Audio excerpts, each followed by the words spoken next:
This building, now Carlow County Library, was left to Carlow by George Bernard Shaw in 1919. Along with 17 other properties, he inherited it from his relatives, the Gurleys, who came from Carlow. In 1944, Shaw decided to bequest all his properties to the town. The £500 annual rents were transferred to a civic improvement fund for the support of local cultural groups.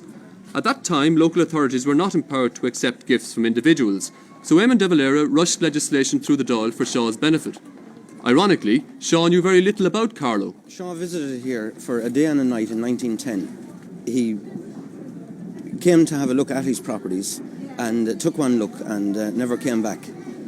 After, in 1944, in a letter to the Urban Council, he said, "I am what can be described as an absentee landlord, having only spent one day of my 90 years in Carlow town."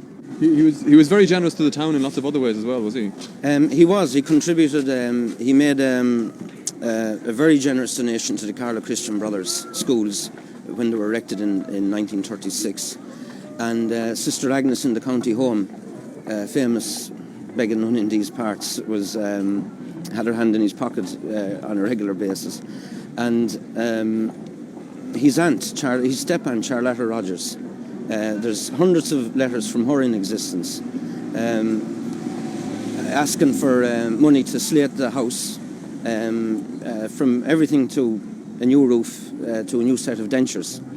The strange thing is that today, 50 years later, the house still not has been slated, although Shaw did provide the money to her in the 1930s to carry out the work. I don't know about the set of teeth. When Shaw left his trust to Carlow, he inserted a specific clause preventing the fund from being used to subsidise the local rates. But then, the Arts Act of 1973 enabled local authorities to use the rates to subsidise the arts. This has caused legal problems for Shaw's fund, which has remained frozen in a Carlow bank vault, gathering interest ever since. Well, the property given by Shaw was given for the civic improvement of Carlow, and up to 1973, the council used the money for the relief of arts, or for the support of arts, I should say. With the introduction of the Arts Act in 73, the council were then in a position to provide money in the rates for arts purposes. Now, there is a condition in the Shaw Trust that the money should not be used for the relief of rates. Once the Arts Act came into force, the council were authorised to use money from rates, and the interpretation then taken on the Shaw Fund was that we couldn't then spend that money on money for which we could raise rates. We have sought council's opinion on this, and we've been informed that their interpretation of Shaw's directive is too narrow. That while he stipulated the money was not to be used to alleviate the rates or to alleviate property in the town, he didn't say anything that the money could not be used to supplement the rates. And for instance, there's people in Great Cullen who want to start up a brass band, and I don't see why they should not be able to avail of some of the funds, or a reconciliation centre out in Orglan. They're not things that would be dependent on the rates, one way or the other. Shaw once said that life didn't cease to be funny just because you died, and perhaps he's smiling somewhere now at the situation here in Carlow town. He didn't subscribe to any Christian belief himself, but the only use which has been found for his fund here in the town in recent years has been the erection of the town crib. Well, the crib was always erected from the fund for some reason, which I haven't gone into since I came here, and didn't intend to go into, and still don't intend to go into, because it's the only use that is made of the fund, in fact. I suppose the argument could be that providing a Christmas crib is a sort of a civic improvement at Christmas time. It also, under a reading of the crib, might be an illegal thing to do. Well, we have never been advised that that is the case, and it has never been queried. Well, I don't understand that. If the money can be released for the erection of a crib every year on the courthouse steps, I don't understand how it can't be released for other things.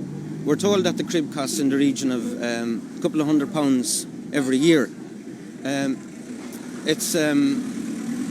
don't know how a couple of £100 could be involved in just putting up a crib. I don't think the workmen get any extra money. But we're told that some of the statues have been disappearing. The baby Jesus has disappeared on a few occasions. And we've also had statues with arms and fingers and heads broke. So what Shaw's money is propping up here now at the moment is an annual saintly rugby scrum. So what will the council have to do to try and free the money? Well, the position is we have been in touch with our own legal people for the last number of years with the intention of going to the High Court to get the terms of the Shaw Trust amended, probably by the deletion of the clause for the relief of rates. That would mean then that the council could spend the money, but it is more than likely that the High Court would also impose conditions, and it would appear that what is likely to happen would be we would put a number of suggestions to the High Court which they may or may not accept, and assuming that they accepted it, we would then be empowered to spend the money from the Shaw Fund on those specific purposes. But the ironic thing would be that the Shaw Fund itself would have to be used to pay for the High Court action. That is correct, yes. And might that not decimate the fund, actually? Well, the amount in the fund now at the present time is about £10,000. An action in the High Court costs certainly thousands. How many thousands we don't know. It is a possibility that it could decimate the fund. We would like to see, as Shaw stipulated, that the income from the estate be put into a fund known as the Civic Improvement Fund, and that various groups in the town and businessmen would contribute to that fund, and it would be used to